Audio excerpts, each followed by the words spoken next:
More or nothing.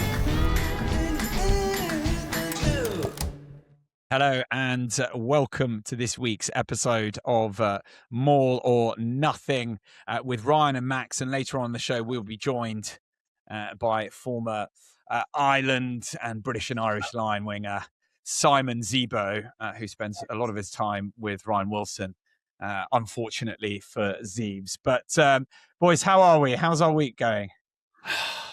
Mine's been busy. I'm guessing Max's has been pretty quiet because every time, and we are sorry we're bringing this podcast slightly later, we can pretend it was because we were waiting for some of the team news to come out, can't we? But yeah, we're going to pretend that. Or, okay. Yeah, we'll go with that. Max is available. Max has got a week off. Are you just fully off, Max? No. We've got Exeter at home on Saturday. What? No, PC, not the Prem PC, Cup again. The mighty PC Warriors, the Lionhearts. Are you joking? They're still making you do that? Mate, rugby never stops, oh boy. It's a gauntlet. It's a dog food factory. You know it. We all know it. The people who run the Prem Cup, kind of like Woolworths when it was closing down. You know, you're sort of like there going like, no one's really going in for it anymore. No one's really into it. But we sort of have to plod along until it slowly dies. No. So teams that are out of the Prem or Europe will go for it. Oh yeah. So Gloucester put a strong team out, and they sort of ground us out. We lost at home on the weekend. Tough game. Really bad conditions again. Oh my goodness. It was just wet and yuck. But yeah, weird game. But Max, we really want to know what the boys think behind the scenes, because I know you don't want to bag it too much. It is Prem Cup, and we know Bath counted it as one of their triple winning trophies last season, which I don't think counts. But in the changing room, there's a bit of a different feel, isn't there? There's a little bit of a, It depends. It depends where you are in your career. I think for some guys, it's actually really important, like shop window and a place where they can actually really sort of express themselves. Guys that don't get many minutes actually get opportunities, and you can actually tell there's kind of a more anxious energy with those guys playing. But yeah, for some other guys, it can be a little bit of a bit of a slog, a bit of a gauntlet. But mate, yeah, I should stop bagging it, because you know what, it is good for the young boys that get an opportunity. There's no A-League anymore, right? So like those guys need that time in the saddle. That's why I'm just stresses me out that you're playing it, because if you picked up an injury in that, I'm going to be pissed off. I'm coming down there to speak to Pat and say, mate, not on. Let him just rope. Let him swing heavy metal things around his head rather than sending him to war with the 18-year-old.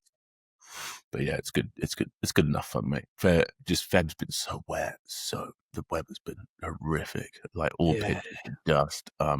It is what it is. I've had a nice weekend off, actually. Pretty chilled one, so nothing too major. Again, memory. But Mark knows that, hey, new month, new me. I've been to Blaze twice this week, Max. I am going to be shredded. Although the Six Nations is around the corner, and I know what comes with the Six Nations, and that is a couple of stag do's for the big fella.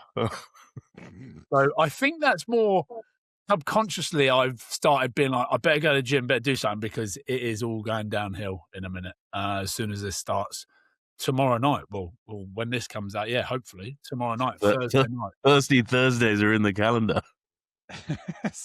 I've done my 2 Blazers for the next 3 months. Thursday all the way to the weekend. Oh my goodness. It's actually made it worse for you, right? I know. How selfish is that? Can someone tell me, it's something to do with the Olympics, Winter Olympics? Is that why? I was like, the French are just being French. They're being innovators. They're doing something a bit different. They're getting it down there on a Thursday night. But actually, turns out it's because something's happening at Stade de France for the Winter Olympics. Am I right? It's so it doesn't clash with the broadcast. Yeah, I don't mind it. I actually think Thursday night could work, and I don't see why we don't just do this. Well, this week, as we are kicking off our pre-show ahead of the Six Nations, if you will, and then into the Six Nations as a whole, we are delighted to have our brand new sponsors. They're the sister company of NordVPN. So we are still the naughty boys, and we're very much working with the gang at NordVPN. But Saily eSIMs. Boys, have you used eSIMs before? If you don't know what it is, I'll explain it very quickly, but effectively you can just have it on your phone instead of having to get that little weird toothpick thing to pick out of your iPhone to pull out a physical hard SIM card. You have an eSIM, and it's really, really simple. You download the Saily app in store, and we'll obviously just give you free cash back. It's what we do, 15% off your first purchase. Boys, have you ever used an eSIM anywhere? Yeah, I've used one actually in South Africa. So Saily's now going to be my go-to. Yeah, I'm the same. I actually have used this. I didn't realise how easy it was as well. And this isn't me trying to sell it, because I genuinely, you can just download it on your phone. You don't even need to go and do anything else. That amazed me when I was out in Hong Kong, in Australia. I depended on this because, I got absolutely rinsed by my current provider. The bill was pretty bad. So how good's that? I'm hoping we get a bloody good deal with it as well. Saily. Yes, we've got some free things for you guys, free eSIMs to chuck in, but it means you go anywhere else in the world. I was thinking of some great uses of those. Now, of course, when you're abroad, those big costs, even actually when you're like stopping by, if you're flying somewhere and you have to stop in Doha or something like that, right? And just being able to know that you can switch in and you can do it all on the app. It's super simple. How about this? Not really relevant for any of the three of us, but anybody out there, any of our wonderful listeners, if you're looking to have an affair, I feel like an eSIM, perfect. I was going to say a burner phone. Do you know anyone that's ever had a proper burner phone? Like the bat phone, but with an eSIM. So you're going to keep your bat phone in your phone. Brilliant. The batting away from home phone, I think, is probably the way it would be. Again, so we've obviously, NordVPN, we've given it a complete different spin, which I don't know whether they're like, this is great, you're just promoting watching stuff you shouldn't. Now we're saying, if you need a bat phone, jump over to Saily. Bat away. Brilliant. There you go. Bat away. And our mid-roll sponsors will be Ashley Madison, and we'll be... Oh my gosh!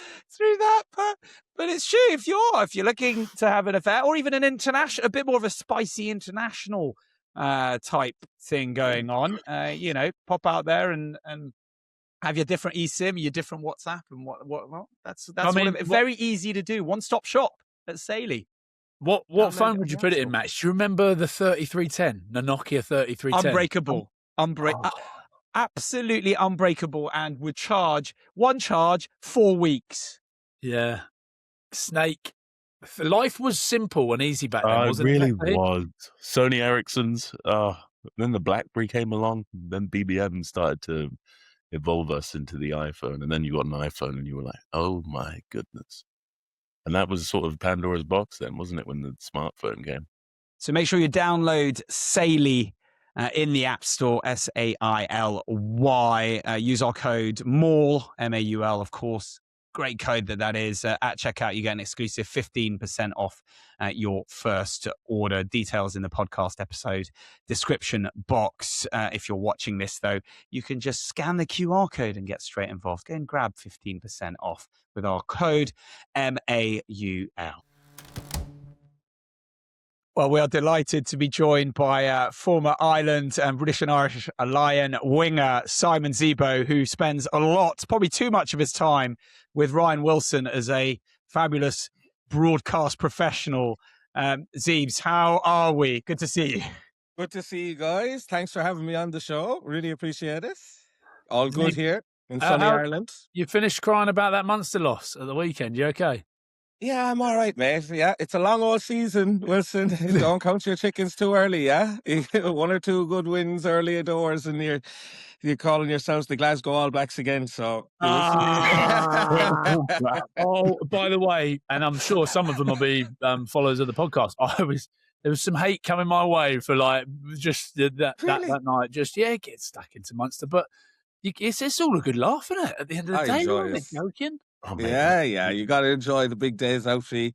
So, they're you're on a good run of form. We'll give it to you. You're playing well. So we brought this bloke in as a bit of a expert around Irish rugby. Do you remember we used to do this podcast back in the day when you would turn up and we would say, "So, talk to us about the All Blacks game that was played at the weekend." You'd be like, "Oh, I didn't watch it, boys."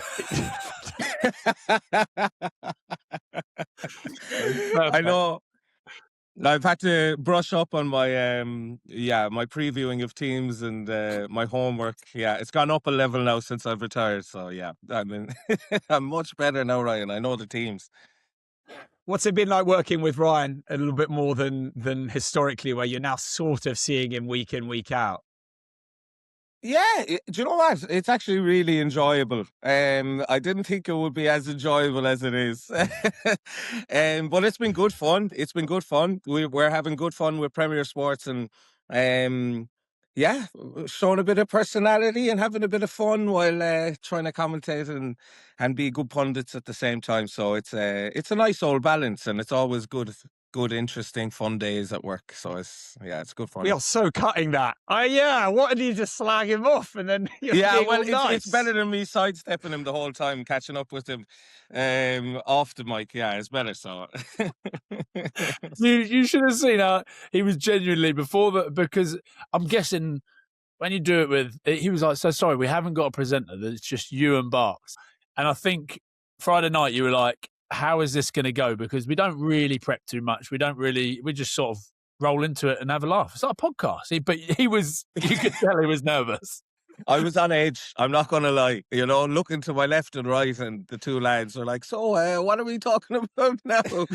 It was just a ball of stress. Usually our hosts of the shows are very well prepped and know the running order to a T, and it wasn't the case with you and John, but it was good crack all the same. I enjoyed it.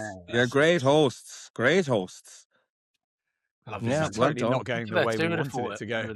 Fair enough. Zeebs, talk us through. You are perfectly placed, as Ryan said, particularly with your time in France, your ability to speak French, your knowledge of all of those French players, and of course, having represented Ireland on so many occasions. Let's start with Ireland. Where do you feel the team is at the moment? Yeah, they're a bit injury hit. And the form hasn't been, amazing, or, what we're certainly used to seeing.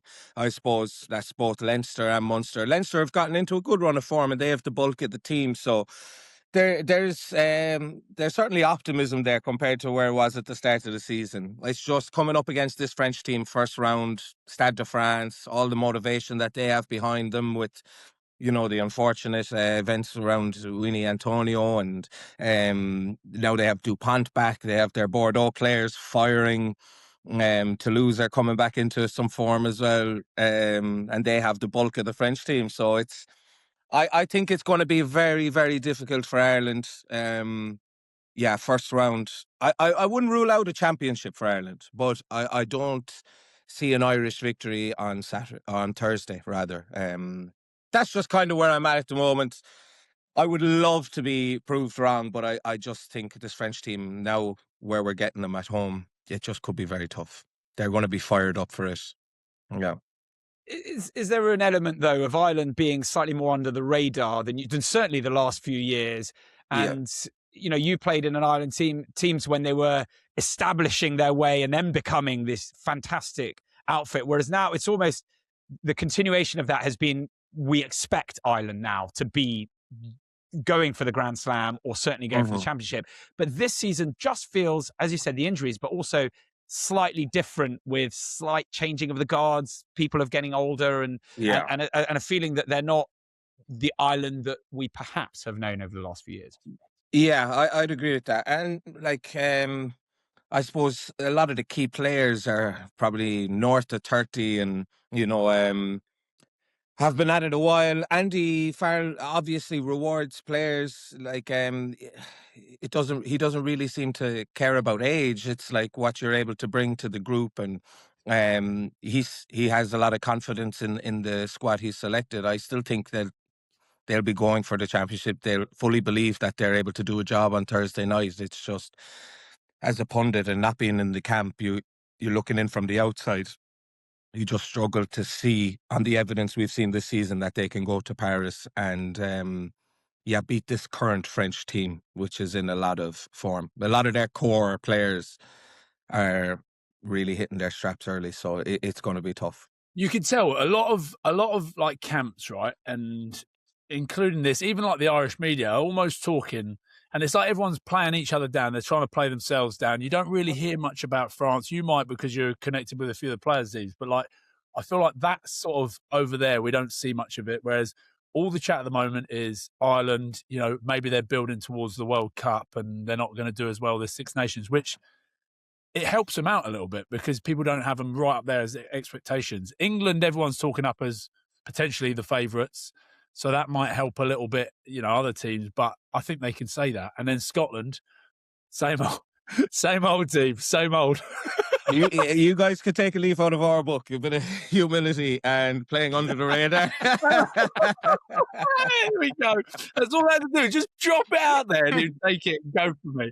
But with Ireland, does that, because it is mental to think that how quickly everyone's going, oh, we're now real building. And, you know, you look at the way that Farrell's probably building towards a World Cup. Surely that's not the case. Oh, no, like, they're going to be fully honed in on this tournament. I don't think that, like, depending on team selection, I think if we saw a few more younger players introduced into the 23, might have, you like an Edwin Adogbo or someone, you know, where you can see that they're definitely planning ahead. But I still think there's an element to that, but more focused on the here and now and winning the tournament. So, yeah, I don't think Andy is the kind of the coach who will sacrifice a tournament, you know, for the greater good, I suppose. But it's a tricky old place. I think he'll be hoping a lot of those senior guys who he's rewarding and who he trusts in will come in and perform early doors. And if they don't, you'd like to see some rotation and some younger lads get an opportunity throughout the tournament, thinking forward towards 2027. Yeah. Zeebs, you are obviously across the URC and working a lot on that. One of the big calls is Sam Prendergast, who sort of Harry Byrne has almost to a certain extent usurped him at provincial level for Leinster. So it's certainly they're getting some more equal time than you might have thought. How big of a call is that for you? Is that even the right call with Jack Crowley also in the wings?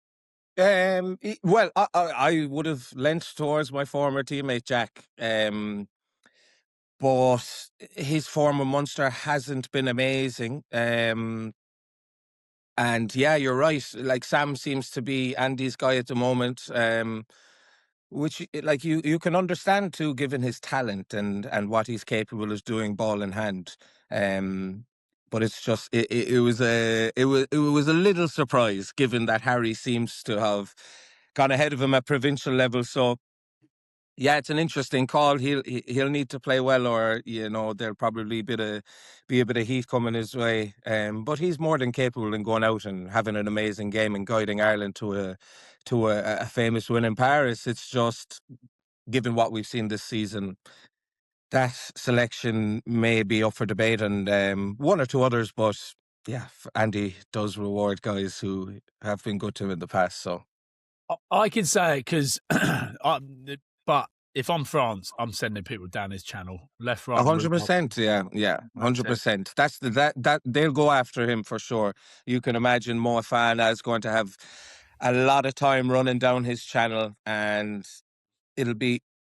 It's a bit of a trade-off because when you search too much for the 10, you're narrowing up your rucks and you're allowing an easy fold for the defence. You know, they don't have to stretch too wide to get into their placement. So it can be a bit of fool's gold at times, constantly going after the 10. But when they see the opportunity arise, you'd imagine they will go after him. It's just the defensive side to his game's not probably where he wants it to be. I think his tackle stats through the URC were at 60-odd%. So that's definitely an area that he needs to improve on, and I'm sure he knows that and he's working at it. But I imagine some of those big French ball carriers are going to search him out, seek and destroy, trying to get some gain line. So yeah, it could be It could be a very, very good night for him, and he could have the ball in a string, putting everybody into space, or I could see it going the other side too, where it could be a very tough night at the office. Yeah. In you speaking of the centre kind of channel, or this Johan Moefana going down that, and sort of heavy traffic towards Sam Prendergast. In terms of somebody who's been left out that you've known for a while, Gaël Fickou, were you shocked about that omission in the centres? Crazy. Yeah, shocked because of his capability and how good he is, how much of a leader he is in that French squad, one of the senior statesmen, but he has a lot of say defensively. He's their organizer. He's a big talker in the changing room.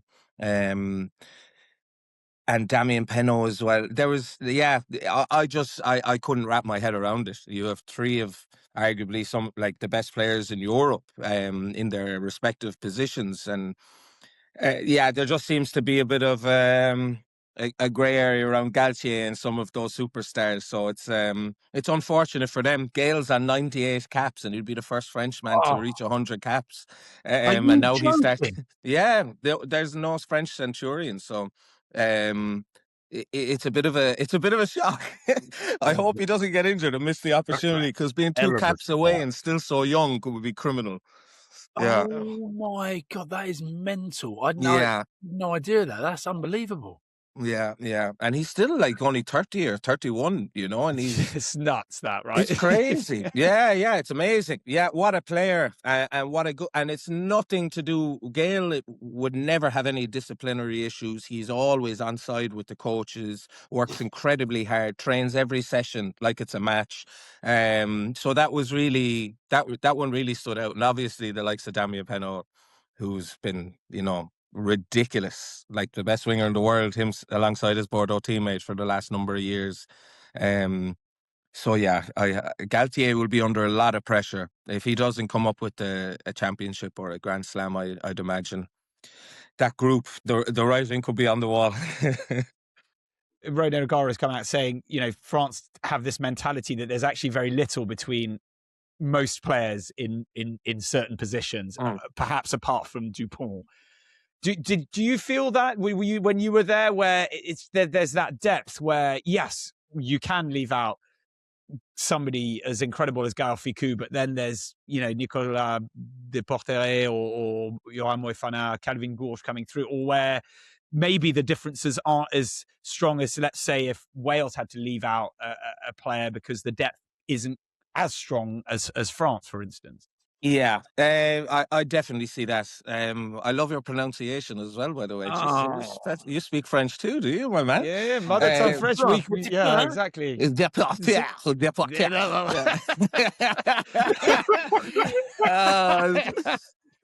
Very good. Yeah, but like a knob. But it's true. Yeah, I do. The depth is ridiculous. The depth is crazy. Like even. Talking about, Gaël, and you have Depoortere and Moefana, and you have Barassi, and like it goes on and on and on.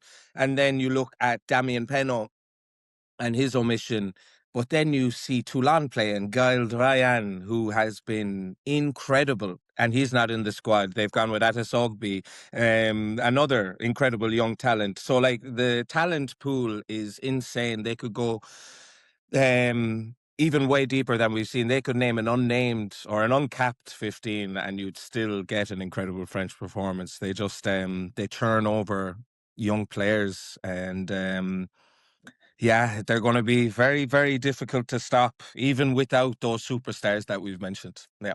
It is mental, isn't it? Whilst we're on disciplinary, and you mentioned that Fickou wouldn't be the sort of person that would get himself in that. And Penaud, when you said Penaud, you were sort of smiling because he seems like, we've talked about the sort of bloke that would just sort of rock up. But what did Bundee Aki say?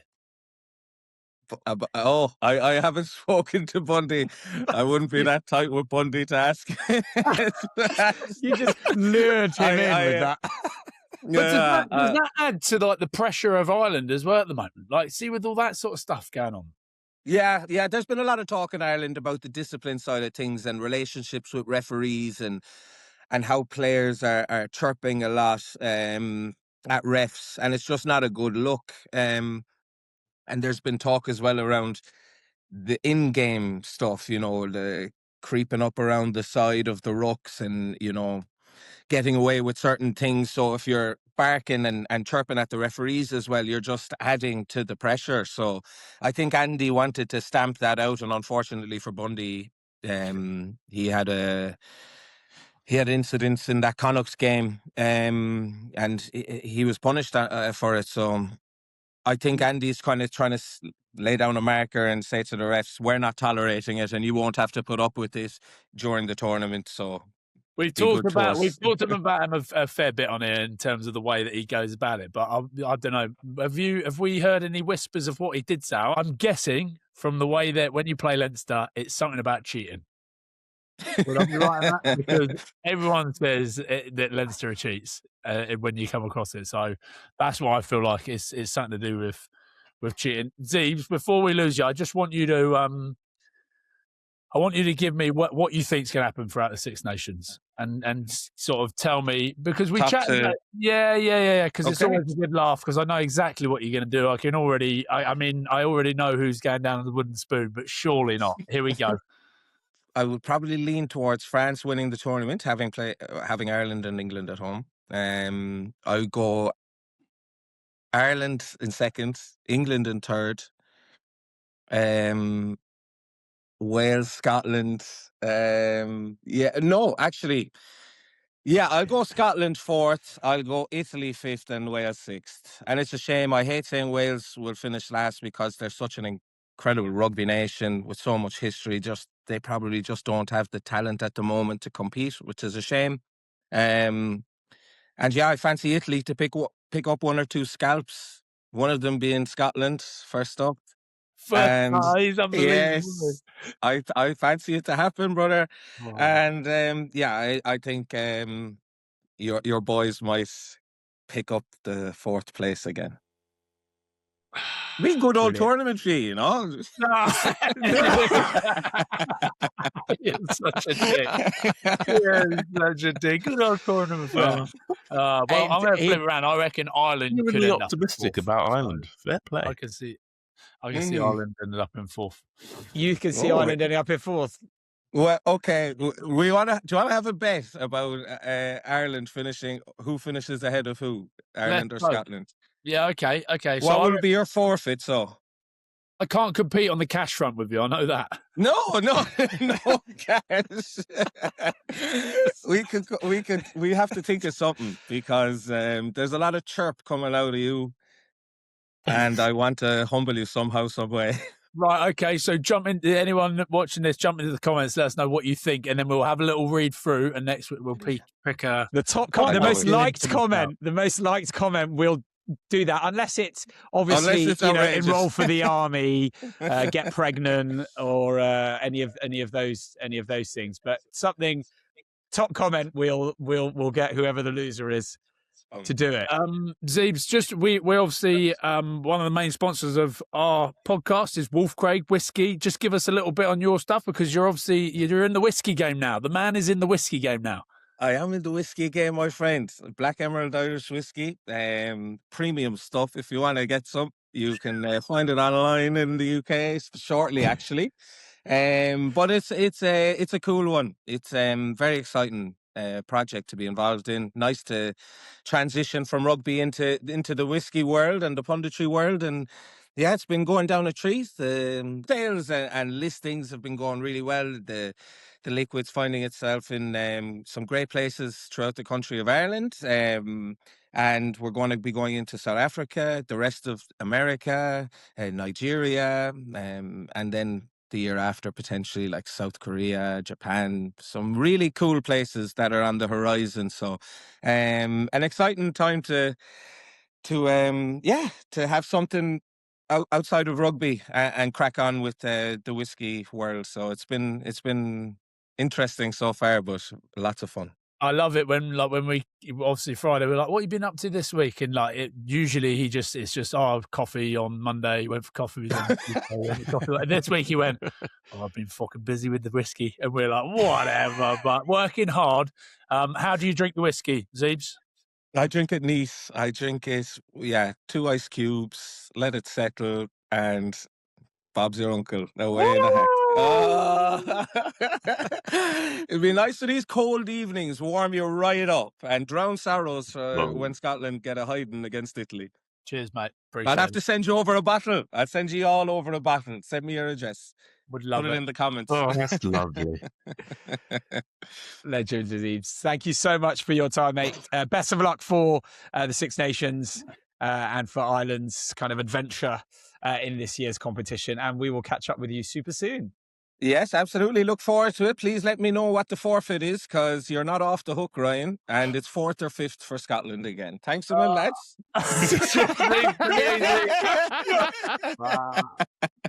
Sorry. Sorry, Ryan. Hey, you piss off and go for a coffee. Yes, I will. I will indeed. Max, great to see you. Thanks, Max. See you again. Catch ya. Ciao. Speaking of whiskey, we've just heard there from Zeebs. We obviously want to be thanking our day one partners, the fabulous gang at Wolf Craig. Ryan, tell us a bit more. What kind of lovely little things can we pick up with Wolf Craig? Oh, you head over to the website, Max, which is wolfcraig.com. Go and find yourself a lovely little tipple. There are wonderful things to be drunk over there. Not only whiskey, but you can get yourself a bottle of gin. We'll hopefully be heading out and doing some bits potentially in Hong Kong. Mark, we'll let's see how that develops. We're going to try and potentially rope Max in. He doesn't know anything about this yet, but exciting things with Wolf Craig at the moment. So jump over to the website, wolfcraig.com, grab yourself something. But we couldn't do this podcast without them. So a big thank you. We love you, Wolf Craig. By the way, on forfeits, I obviously forgot to mention that I played golf. Oh, I think I might have mentioned it last week, but played golf with Pollock and Freeman. And there was, for the Calcutta Cup that we were playing for, which, by the way, gets released on Sunday. So make sure you watch it. Jump over there, lean into the comments as well to help scrum to scratch. But I obviously, there was a forfeit that might be having to take place next week, boys. I can't say too much about it because it will give too much away, but let's just say I'm not really looking forward to it. I'll tell you off camera, but yeah, make sure you stay tuned for that one on Sunday. Good episode. Pollock and Freeman. What a couple of boys. Wait, did they come up with a forfeit? It's a bit, okay, don't give it away. No. Get people on. You put yourself. And I've just done it again there with Zeebs. Will Scotland finish above Ireland? I mean, yeah. If this is the year, this is the year. Yeah. If there was a year, it'd be this one. We've said that a lot, and we obviously Scotland is our. No. We all know this is a, well, as far as we can tell from the selection, it's a waning Ireland team. So okay, so you give me a bit more hope there, Max. Thank you, mate. You're backing me up. Well, until we see them play, that'll be interesting. Until we see them beat France in Paris. Yeah, until we see them beat that loaded French team in Paris. Yeah, absolutely loaded. Look at it. Oh, it's disgraceful. Should we quickly talk about? Good to have Zeebs on, but let's talk about that whilst we're on it. Thursday night, that French team, Max. Holy haircuts! Obviously, Antoine Dupont back, Jalibert pulling the strings at 10, and then, as you mentioned, Bob Aziz's getting stuck into Mark's accent. He obviously doesn't realise that you are French. Pretty much, yeah, you are a native speaker of the delightful Frankish tongue. But Depoortere, he's going to be a handful. I know we're talking about Gaël Fickou missing, but the guy's untackleable. He's in some form. Very rich vein. Then there's Jelly Baby at 10, who's also obviously. I think Gaultier kind of prefers Ntamack, but the form of Matthew Jalibert at the moment is irresistible. You have to pick the guy. He makes stuff happen. Especially leaving those three players out, Max. If he goes and then starts leaving Jalibert out, people are going to go, it would get weird, wouldn't it? And then you pair him with Dupont. It's just, you got a lot of things to defend. There's a lot of kind of enigmatic players. You have no idea what they're going to do because those two don't really follow a playbook of sorts. They're kind of just quite cerebral sort of field players, aren't they? And then up front, Dorian Aldegheri comes in at tight end, a very tricky customer, incredibly experienced. Julian Marchand, obviously we know he's synonymous with this French team, big presence over the ball as well. Jean-Baptiste Gros, he's really grown into that number 1 jersey. And then they've got Charles Olivon in at lock. So they've got some good mobility, good athletes in that pack. Manny Mafu on the bench to bring on some big timber in the last 20.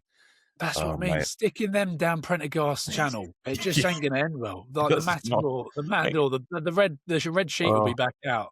Anthony Geelong, Oscar Jegu, really mobile. There's Francois Gros, like serious work rate. There's a lot to love about this French team. They balanced out sort of the flair of the backs with some absolute industry up front. So we're saying France for the win? I think so, given I think so. There's a lot to like about this team. Ireland has still got the guys, though. There's like so much experience. I think up front, in the front row, obviously, with the sort of injury crisis going on, I think Andrew Porter's going to be a big miss. Obviously, Ty Furlong's a big hole as well. So it'll be interesting to see how Loughman and Clarkson's been good, though, like, especially around the park. He's got a lot about him, like, decent, powerful athlete, good footy player at tight head. Joe McCarthy, Ty Byrne, like, brilliant players. Kane Prendergast with Josh Van der Fleer and Doris, like that's a handy back row. So, and Jack Conan's sitting there on the bench looking pretty. He's always brilliant coming into the like late sort of periods of the game. So there's still hope there for the men in the emerald green. What is it with the shortage of props at the moment? You're seeing it with England. Yeah. You're seeing it with Ireland, right? And it's not just injuries, it's developing props. And then even with Scotland, everyone talks about once you get past Schumann and Ferguson, you start to struggle a little bit. You don't have like what is it? Why is there a struggle for these boys? I think with England, it's with England it's sort of deceptive because there's a few guys sitting around the Prem who could do a job, like the guys in England Day. Georgie Kloska, really brilliant player. I play with him all the time. He's been great. He's only been playing it for 3-4 seasons probably now because he's converted from hooker. And then you've got Afolabi Vasogban, who's I think internationally as an athlete is probably ready to sort of. But you're right, the position's particularly attritional. There's a lot going on, I think, and also you do need sort of an accumulated amount of minutes in the set piece to play. I thought you were going to say accumulated amount of meat because, like, my brain just goes to South Africa where they just there is a bit of that, but it's quite subjective. I agree. Like you have to athletically be developed enough to sort of withstand the attrition of the set piece at prop. But yeah, it's a tricky position, mate. It's not for the faint of heart. Building big humans, let's just say, isn't our thing. So South Africa, we should just be sending kids down there at like 12 years old. Yeah, it's like that Dagestani clip, with Dan Cormier and Nurmagomedov. He's like, send him to Dagestan 2-3 years. He'd be okay. Like that. Like same, but just in South African. Yeah. There we go. Yeah, but I actually, with that in mind, because I've been trying to feed the kids way more biltong, because I'm like, it'd probably just build them up. Really? Do you think well, I just wonder whether, because they eat obviously a lot of more protein, right? I guess could that be a reason apart from there's more physiological stuff, or is that really simplifying it by far too much? I don't think so. I think the amount of processed shit over here that we give our kids. Like, I read a thing the other day about how bad like processed ham is, for example. My kids live off fucking ham sandwiches. I went and threw all the ham out the thing. I was like, what are we doing feeding the kids this? Fish fingers and chips is like the staple. In South Africa, they are not going, okay, Igor, what do you want for fucking dinner? And he's like, Igor. Surely. What's he? He's like, he's on holiday. What? He comes out from Russia. Yes, master, I will build you a monster prop. It's not Frankenstein's assistant. My God. What I'm saying is, do you think Thomas du Toit was fucking fed fish fingers and chips when he was a kid? No, he fucking wasn't. He was fed raw beef. That is what you need to do. Game and beef. You're right. There's a big sort of. They hold a good stake. It has to be. It has to be. I like. They would have even sent him out to hunt it as well. I can imagine them sending out. Yeah, like Thomas, the Spartans you've got to get your own meat tonight, and he's like, yeah, you know, when the Spartans would send off like the sort of 10-year-olds into the wild, and you come back a man or don't come back at all, sort of thing. Yeah, it's probably very similar. It's a different. Yeah, it's just a different upbringing, isn't it? Do you know what we should do? We should go through like the archives and see if we can find all of those giant players that like, you know, the Wilco Lows, the Thomas du Toits, the Etzebeths, and like try and find them at like 12, 13 years old and just have a look at what they were like then. Like, that's what's so hard. You can't do lifetime studies on big people. That's why it's really difficult to sort of prove any kind of nutritional input into like major science. But yeah, I completely agree. It'd be so interesting to see that.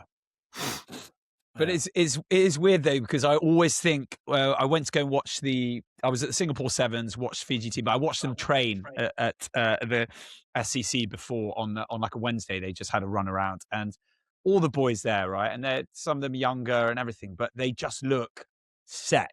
Do you know what I mean? They look so athletic. That is a lot of genetics, though, as well, isn't it? That is genetics, right? But it's what Max. It goes back to that one of our most viewed clips ever from our first ever show, I think, that we did together. Also, it's the most popular sport, so the top athletes want to play rugby. Yeah, but Max, you were saying how it was about what the modernity has not kind of swilled them into. Oh no, a smaller gene pool. They're still there. Yeah, it's a collaboration of factors. Completely agree. Yeah, genes. Just the humans are just interestingly big over there. They're just like, what's going on here? There's something strange. Yeah. Have we gone off topic again? Let's go back to we're talking about Igor eating fish fingers and chips. Let's go to that England-Wales game and the big calls. The first one is probably, well, we'll bundle them up, but most of them in the back line with the Northampton pair, Fraser Dingwall and Tommy Freeman in the centres, with Henry Arundel on the wing. Max, what were your first thoughts when you saw that? Yeah, it's cool. It's cool, isn't it? It's a fun team. And if there's a game they kind of could keep like blooding out Tommy Freeman at 13, this is the one. And then you get to put King Henry back on the edge.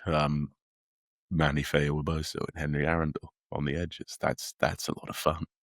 That's some kind of Avengers stuff in it. There's some serious horsepower on both edges. So Fraser Dingwall, Tommy Freeman, I'm excited about that. I think that's brilliant. And then you've got Freddie Stewart at the back, just because, you know, he's that high ball sort of, that pillar that sort of holds together those two, who can be a little bit like, because Manny's not a fearsome kicker of the ball in the backfield. So you got Freddie Stewart there to sort of add that positional IQ. He could direct them around. And then, yeah, it's a formidable team. I think England fans will be really happy with that. There's a lot to love about it. Maybe there's a few guys that you could say you would want someone else, but that'd be biased from certain fans. But yeah, up front, Chesham and Coles. In the middle, rest of the big fella, have him coming off the bench. But yeah, up front, brilliant team. Ben Earl, Underhill, Guy Pepper. Obviously, the back row for England's always been sort of him in, out. But mate, yeah, not much to hate. It's a brilliant, well-balanced team. I think you'd expect England to have a very, very good day in the office with this lineup. Boys, I like the blend of the back row as well. Like Ben Earl, obviously, you look at that. Henry Pollock has become the impact player off the bench, right? But the balance of Guy Pepper, because I think he's good. Guy Pepper, very, very good. And then you throw Underhill at the other side, who's just a fucking warhorse. But that, Freeman at 13, allows them to go 6-2 split. And then you look at the bench. Maritoje, Tom Curry, Henry Pollock doing things when they come off, and then Ben Spencer and Marcus Smith. So they've got a bit of everything in there that they need. it's going to be a long old day for Wales. I can say that. I wanted to sit here and go, I think Wales, I think Wales will be better. But I think it's a case of Wales just being like, right, let's just try not to. I don't know. If Wales can keep it maybe within 20, I think they'd be lucky, because I am genuinely worried about this England team, this Six Nations. I think they're looking class.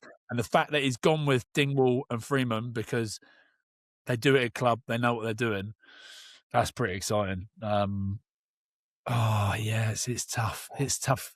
It's tough because, Max, you've said it there. It's exciting. Like the fact they've gone with those two wingers as well. Faye Boso, Arundel on the wings. That's all power, isn't it? That is all power.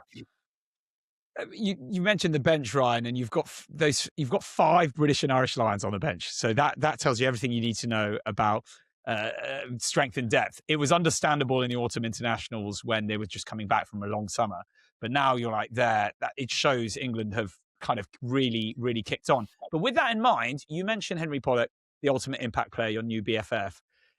How much is he actually going to hate being that rather than getting the chance to do it for 80 minutes? I think you've got to look at it differently now.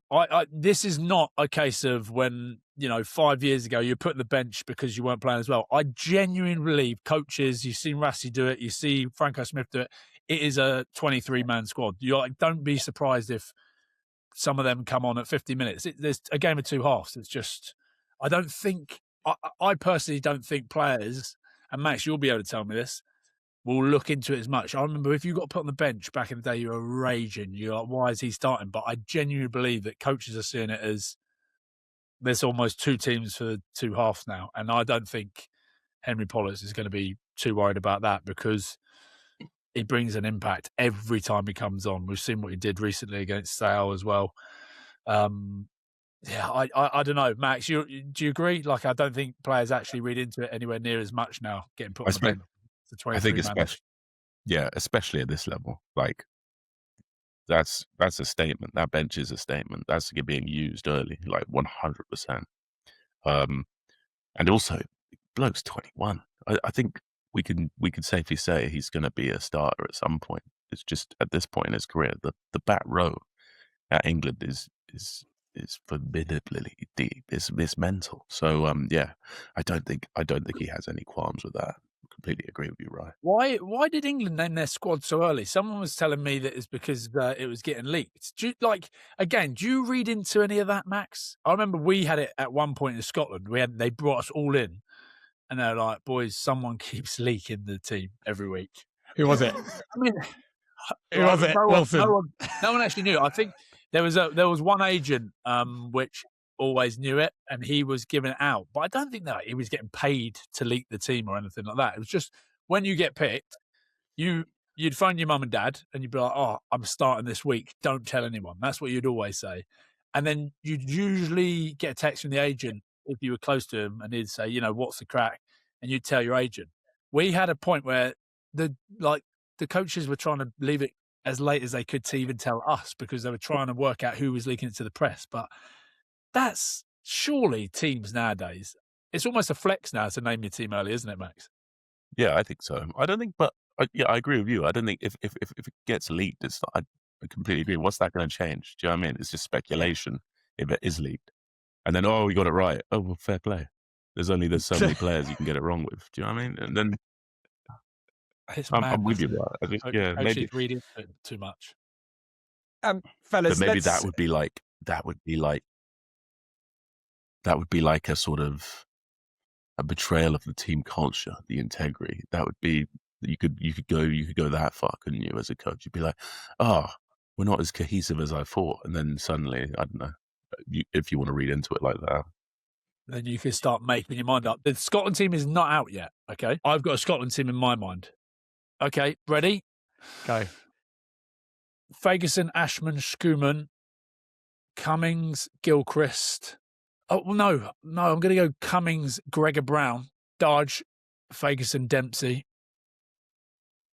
Ben White, Finn Russell, Sione Tuipulotu, Hugh Jones, Kyle Stain, Jamie Doby, Blair Kinghorn. that's a you've gone quite Jamie rogue Doby with the on the back edge. with Jamie Doby. Not rogue in terms of how well he's been playing, but you've just left out the 2 record try scorers. Duhan won't be playing. I can guarantee you of that because he was playing for Edinburgh at the weekend. And Darcy Graham, I reckon, will be on the bench with Tom Jordan on the bench because Jamie Doby can offer so much. With those two, you've got a 6-2. You can basically do a 6-2, right? Because TJ can cover every position bar scrum half and wing, and Doby can cover all of the remaining positions. In terms of Wales, boys, yes, injuries. Jack Morgan out, of course. Falatau, Chris Truanza, Max Llewellyn, all injured. Lewis Rees-Zammit is there. He's back. Weird stat. Never run out at Twickenham for Wales, which I was slightly surprised about. Max, wing or fullback? Given Wales's team, I'd go wing. Do you see him as a fullback, though?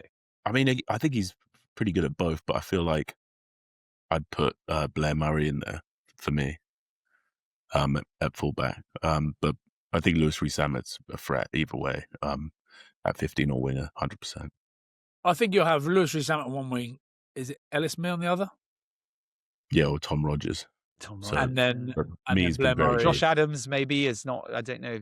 He's. Oh yeah, Josh Adams on the experience in the back. So they've got. Listen, they've got a squad. They've now got Steve Tandy, who we know has done brilliant things with Scotland in the defence. There, he's a good man. Let's see what reaction they have. I hope to see Wales better than they obviously have been. So, but you just don't know. And you know what we do every year? You know what we've done every time with Wales is we've sort of like when we thought there's a little bit of hope, we've given them more than they need, and then it's sort of backfired on us. So, but for Welsh rugby, I hope they have a good Six Nations.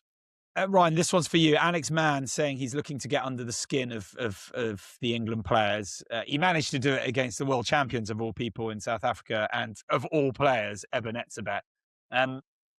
Seems to be a bit of Ryan Wilson about him. You've watched him in the URC. What are your thoughts? Yeah, he can go about his business pretty well. I think that's the way to do it. We saw what happened in 2018, didn't we?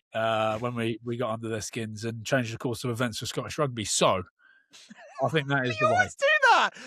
And I basically made sure that Scotland started beating England single-handedly by picking a fight with the smallest player in the England side. Nothing to do with Finn Russell, nothing to do with Hugh Jones or any of those blokes that were involved that day. Mainly to do with me. But yeah, I think if you're going to Twickenham, you've just got to go in heavy like that and try and get stuck into them, put them off their flow because we've said it. England are looking pretty good, and I don't know. I get the feeling that Borthwick would be very much like stick to the process, stick to what we're trying to do. Don't get involved in any of that sort of stuff. So if you're Wales, yeah, you're going in there for a bit of a dust up. Fair enough. Let's move on to Scotland versus Italy. Ryan, you've given us your preferred starting 15 or what you think it will be. What is success though for Scotland this Six Nations? They've got the problem is Scotland try and go about their business sort of quietly. Like Sione came out and spoke as Scotland captain and said, we don't deserve to be put on a pedestal. We don't deserve to be talked about as a favourites because we haven't done anything, right, since the Five Nations. But the squad they've got at the moment, Tooney needs to do something with it. It has to be something done with it. It will be a big gauger against Italy over at Stadio Olimpico in Rome. That is not an easy place to go and play. We've seen what the Italian teams are doing. We've seen how Glasgow, fully stacked team, struggled against Zebre 3 weeks ago going over there. The Italians are different gravy. Franco Smith put his mark on them over the last 3 years before coming to Glasgow. And they're building some depth. They've got some pretty handy players. There's a bit of belief there. If they're targeting a game, it is this first one. So for Scotland, success would be going over there, winning by at least 15, which I think they're fully capable of. And then England at home is obviously a massive game and something that we'll get up for hugely. But I reckon success for Scotland would be finishing second in the Six Nations this year, something they've never done in the Six Nations, to finish second, which is crazy to think. We finished third before, but in order to do that, you're going to have to win both your home games against England, who I know have been talking up, but it's just different. when you come to Murrayfield, and I think that they can do that. Hopefully they won't have a rerun of some of the decisions that were made last year with like Tommy Freeman scoring a try that was never put down on the ground. And then France, slightly younger team. Yes, we've got a load of superstars in there, but if they can get a scout there with either France or go away to Ireland, who let's say have a really bad tournament and they pick up a win for the first time in God knows how long in the Six Nations over Ireland down in the Viva. If they can pick up one of those, then they can finish second, which sounds a bit shit, doesn't it?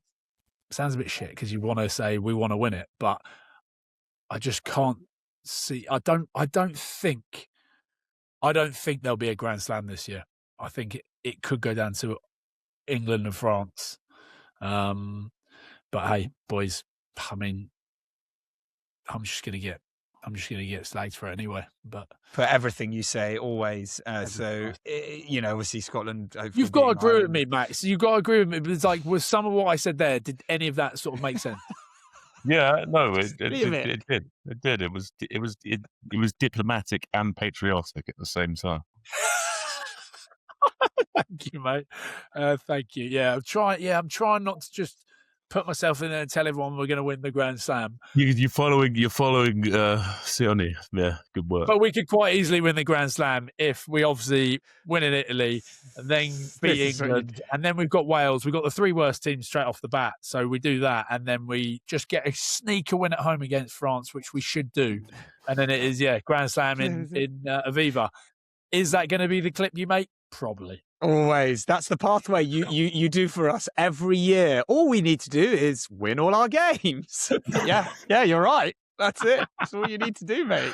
But for anybody else who worked out how simple it was. Gonzalez, he's got him going pretty well. Yeah. Gonzalo. Yes, he is. So, okay, it's not a gimme. A word on Italy. Look, they sent a warning shot out. To Italy, boys. Imagine you did it. This is what happened. You've done this before, but they defeated the Wallabies in the autumn. Lewis Liner's been saying, look, they predict themselves. They're very confident as a squad that this is a big step in the right direction for Italy. Yes, they're missing Capuozzo, Negri, Ross Vincent, and Tommaso Allen, but they feel, and then they're doing the under the radar, but in a confident way. So, Max, thoughts on that Italy side? I don't know if beating Australia in the autumn is testament to anything like that just yet. Like, I think that Australian team was particularly sort of inconsistent and unpredictable. This Italy team, I think there's some serious strengths there. They obviously missing Negri's quite big, I think, but Garbisi, you got Fischetti, Capuozzo, there's definitely there's some strengths there, but I don't foresee them beating Scotland. No. Let's not forget the way that Glasgow Warriors are going, the way that they've gone through the European Cup, the way that they're going in the URC, the way that Franco Smith has got this confidence in them. That definitely goes in to Scotland camp. That has to go into Scotland camp. And that's why the team I named is predominantly Glasgow Warriors players, because if they can go in with that and get a good win to start with. But there is then saying that, all of that again, there's this massive pressure over those players getting into Rome and all the chat being camp, stick to our process, do this, do that. Suddenly, when you're under the pump in Rome and you're thinking, you can't help but think, but what if we lose? What if? Have you you've been in one of those black hole versions where you're suddenly like, it's happening, haven't you? Yeah, but I never. Can I just say this? I've never lost to Italy. Never lost to Italy. So not on my watch, boys. Not on my watch. But we nearly did, and that was when Dunky Weir slotted that drop goal. I lost. Yeah, heartbreaking for the Italians. My arse was going. I'm thinking, this is it. We're not even going to get to go out tonight. This is going to be. I bet you did. I bet you were. Well, that's what you were thinking.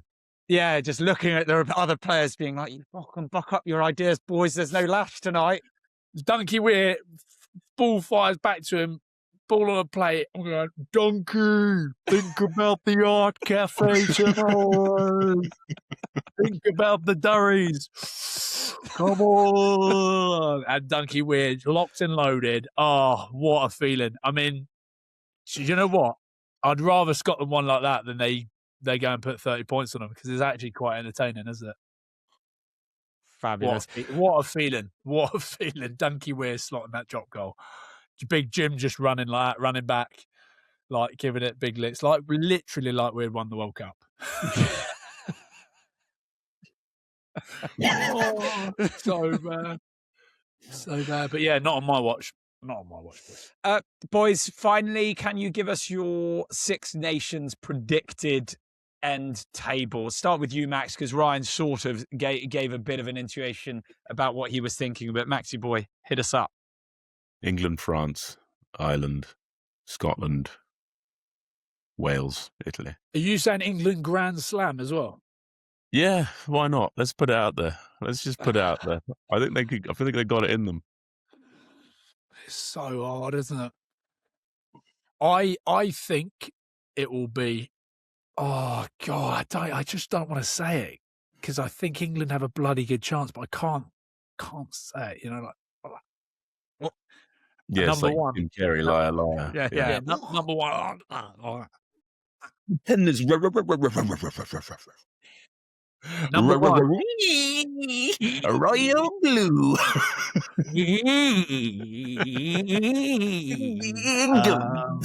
Okay, I can't do it. I reckon France, because I think it will come down to that game in Stade de France. So I'm going to go France, England, Scotland, Ireland, Italy, Wales. Okay. There it is. Okay, there we go. Well, there it is. Let us know your thoughts, your predicted thoughts in the comments. The most important thing is, fellas, and I know we're going to have to keep reminding you week on week, but you're going to have to do it in the next 24 hours, because there is a rugby match coming up on Thursday. Our Fantasy Six Nations. All of our listeners and viewers, please come up with the funniest names, and we will read out the funniest ones. But we're going to put our own names more or less so that you know where we are. My just the tip, Uric, is going to be changed to Mark Nutface or something. What was yours? Yours was something. Let's just pick it. So yours is going to be Nutface Mark, or Mark Nutface. Then you can see the Mark bit first. Yeah. Okay. Ryoni Willisoni. Is that fine? No, it needs to have it needs to be Ryan and then something, because people need to know this is our actual, because you know. Mine's I changed the name. It's Laheef Spattlers. Laheef Spattlers. There we go.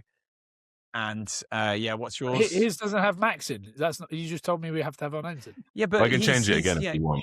Max Laheef Spattlers, whatever. I'll change it for you, Ryan, if you want. Yeah, fine. There you go, Ryan. Max Laheef Spattlers. What's yours? Think of a good name, but that's got your name in it. Ryan Wilson. Good one. Ryan Willisoni. Right, Ryan. Willisoni Wilson. Just so that people can recognise it when they go through. Look, just make sure you've got your name, some part of your name in there. Wilson's Warriors. There we go. And do join us. All of you who did it last season, it was super popular. Join us in. Each week we'll read out the best names and the best and whoever's coming top and all those sort of things, and then we'll ridicule the boys, and then we will go from there. But thank you all for watching.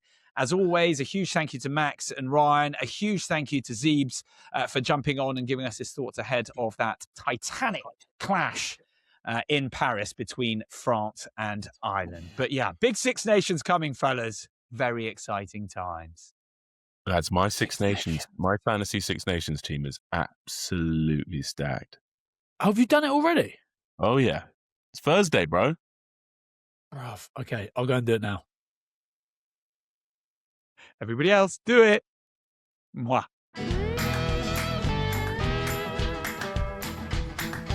More or nothing. Hey, ChatGPT, hope you're well. Just a quick one. Scotland are taking on Italy away in Rome in the Guinness Six Nations 2026 this weekend. What I need you to do is go and have an in-depth look on the internet, become a complete professional pundit / coach / expert in the rugby realms, and tell me the starting team for Scotland this week.